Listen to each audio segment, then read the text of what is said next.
Investigação doutorásica na emergência. Tudo que você precisa saber em 9 minutos. Você está lá de plantão no pronto-socorro e chega um paciente com doutorásica. Comum isso, não é comum? Como é que eu investigo? Bem comum, né? 10% mais ou menos das idas ao pronto-socorro, em pacientes em geral, são por doutorásica aguda. E aí o que é que você tem que se preocupar? Tem 5 causas principais de doutorásica que pode levar, inclusive, o paciente a óbito. Quais são? É o pedir para dar errado, né?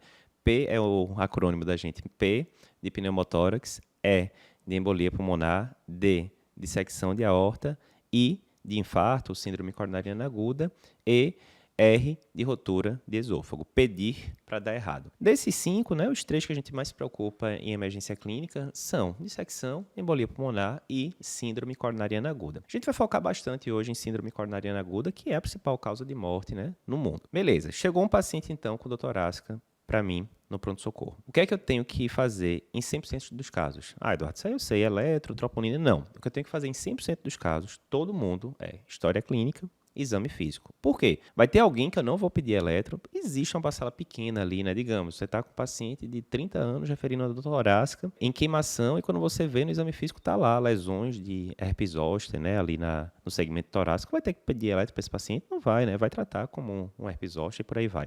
Mas a maioria dos pacientes, sim, você vai ter que pedir eletro, a gente vai falar daqui a pouco como é que interpreta. Mas história clínica e exame físico. História clínica, o que é que eu vou focar em relação à dor torácica? Eu tenho que ver as características da dor para ver se elas me levam a pensar em síndrome coronariana aguda ou em outros diagnósticos. Quais são as características que falam a favor de síndrome coronariana aguda? Aquela dor típica, né, que a gente já conhece. Dor em queimação ou em aperto, constrição, em região pré-cordial ou retroesternal, muitas vezes irradiando para membro superior esquerdo, mas pode irradiar para membro superior direito também, pode irradiar para a região cervical, mandíbula, epigastro, muitas vezes associado com sudorese, vômitos, mal-estar, né? Náuseas. Então, esse é o contexto geral. O que é que fala contra? Fala contra dor que piora com a inspiração, dor que piora com a palpação, dor ventilatório dependente, né? Piora com a inspiração, como a gente já disse. Uma dor que se irradia acima do ângulo da mandíbula, pegando já ali face, ou abaixo do epigastro. Dor que irradia para membros inferiores. Então, tem várias características que a gente tem que pensar que falam contra, mas nenhuma dessas vai descartar completamente. Exemplo, dor que piora a palpação, ainda assim pode ser síndrome coronariana aguda. Além da história clínica, onde a gente vai perguntar para o paciente, a gente tem que ver outras características, que, por exemplo, se você falar assim, Eduardo, o paciente estava com dor torácica, eu fiz um nitrato na sala de emergência, ele melhorou da dor. Isso me garante que é uma síndrome coronariana aguda, certo? Errado. Por quê? Tem outras causas de dor torácica aguda que podem melhorar com nitrato. Quer um exemplo? Espasmo esofagiano difuso. Mas isso é raro, Eduardo. Sim, é raro, mas já fizeram o trabalho e mostraram que não tem uma acurácia boa em discernir entre síndrome coronariana e não síndrome coronariana, a resposta a nitrato. Mesma coisa, tem pronto-socorro que faz aquele pacote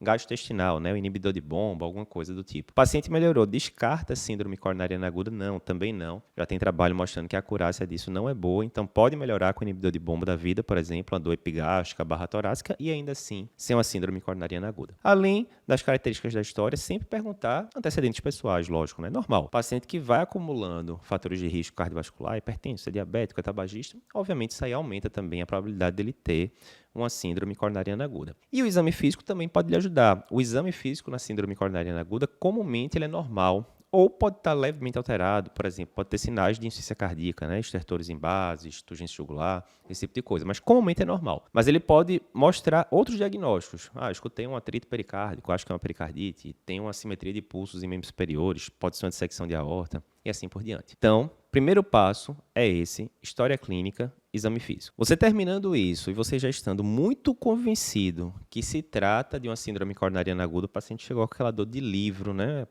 Dor super típica, irradiou para membro superior esquerdo, o paciente vomitou, é uma dor em aperto, enfim. Sem nem ver mais nada, sem nem ver eletro, sem nem ver troponina, se a dor lhe comoveu, você já vai tender a tratar aquele paciente como uma síndrome coronariana aguda. Mas óbvio que você vai ter que fazer exames complementares, né? Até porque a gente sabe, vai ter que fazer o eletro para saber se é uma síndrome com supra, síndrome sem supra e tal. Mas você está à frente a uma dor no pronto-socorro que lhe comoveu para a síndrome coronariana aguda, a princípio você vai manejar esse paciente como tal, mesmo que o eletro venha normal, mesmo que troponina, marcadores de necrose miocárdica venham normais.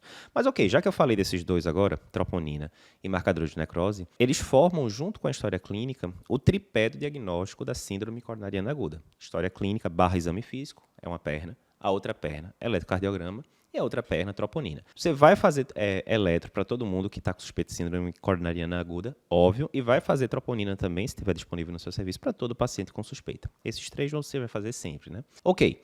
Então, eletrocardiograma, ele deve ser feito em até 10 minutos da chegada do paciente ao pronto-socorro que está com a suspeita, né, de uma torácica que pode ser uma síndrome coronariana aguda, e não é só feito, ele deve ser interpretado em até 10 minutos por alguém que saiba ver o eletro, né? A gente sabe que a maioria das faculdades de medicina, hoje em dia, os alunos não saem com tranquilidade de interpretar um eletro, enfim, mas aí já é outro problema, a gente pode falar isso depois em relação os vídeos que a gente tem de eletrocardiografia, do nosso curso de eletrocardiografia e assim por diante. Mas ok, o que é que eu vou querer ver no eletro? Principalmente se o paciente tem supra-DST, porque se ele tiver supra-DST, você vai manejá-lo como uma síndrome coronariana aguda com supra-DST, obviamente. Beleza. Digamos que não tem supra. Digamos que vê um eletro normal. Isso descarta síndrome coronariana aguda? Não. Descarta. Isso varia muito de fonte para fonte. Tem fonte que diz que 6% dos infartos podem ter eletro normal. Tem fonte que diz que 1/3 das síndromes coronarianas agudas sem supra tem eletro inespecífico ou normal quando chega. Então, não descarta. Então, você vai fazer o eletro, mas se ele vier normal, não descarta a síndrome coronariana aguda. Mesma coisa a troponina. Você vai pedir a troponina porque a troponina elevada, e a gente tem um vídeo separado sobre isso, a troponina elevada é um dos critérios, né, para você dizer que o paciente tem infarto. Contudo, ele pode ter troponina negativa e ter uma síndrome coronariana aguda. Por exemplo, uma angina instável. Então, você vai sempre pedir a troponina, é o marcador de escolha, melhor do que CKMB. Então, você vai pedir a troponina sempre. Geralmente vai precisar de mais de uma dosagem, a gente discute isso em um vídeo separado. Mas troponina normal, eletro normal, não descartam síndrome coronariana aguda. Como é que fica o cenário, então? Eu vi lá o tripé, né? História clínica e exame físico uma perna, eu vi o eletro outra perna e vi troponina outra perna. Eu posso já ter um quadro muito claro. Exemplo, eu tenho um paciente que tem dor típica e tem um eletro com supra-DST. Eu não vou nem esperar troponina, nada. Eu já vou manejar esse paciente como infarto com supra e vou abrir artéria, reperfundir, vamos para frente. Eu posso ter também um paciente que tem um quadro clínico muito típico, tem um eletro muito alterado, ondas T's invertidas, infra-DST, etc. Eu já vou começar a manejar esse paciente também como síndrome coronariana aguda, nesse caso sem supra, independentemente de troponina. Já começo o tratamento. Mas tem aqueles casos que eu fico em dúvida. É uma dor que ficou ali em cima do muro, ok. O eletro não foi diagnóstico. Eu vou ter que fazer o quê? Vou ter que esperar a troponina, as coisas todas. Posso pedir um raio-x de tórax para dar uma olhada e tal. Chegou a troponina veio pipocada. Ou a primeira troponina levemente aumentada, depois você fez uma segunda dosagem, subiu muito. Acabou. A troponina alterou, né? Claramente, você vai manejar esse paciente como síndrome coronariana aguda também. Mas e naquele paciente que veio? História clínica ficou em cima do muro. Você não tem certeza se é ou se não é síndrome coronariana aguda. Você não está botando tanta fé, mas pode ser. Paciente de 50 anos, é hipertenso, tá, ok. Eletros normais, mais de um, normais. Troponinas normais. E agora, eu posso mandar esse paciente para casa? Sim ou não? E aí vem a questão.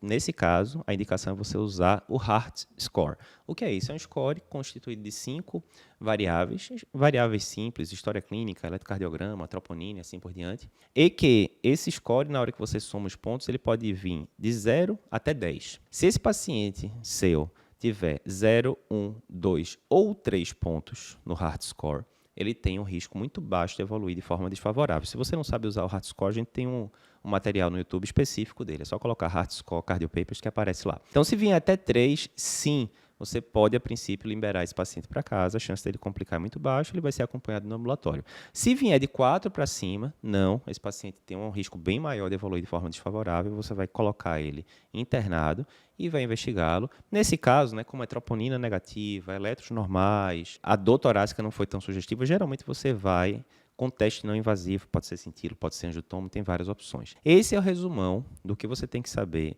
para investigar uma dor torácica no pronto-socorro.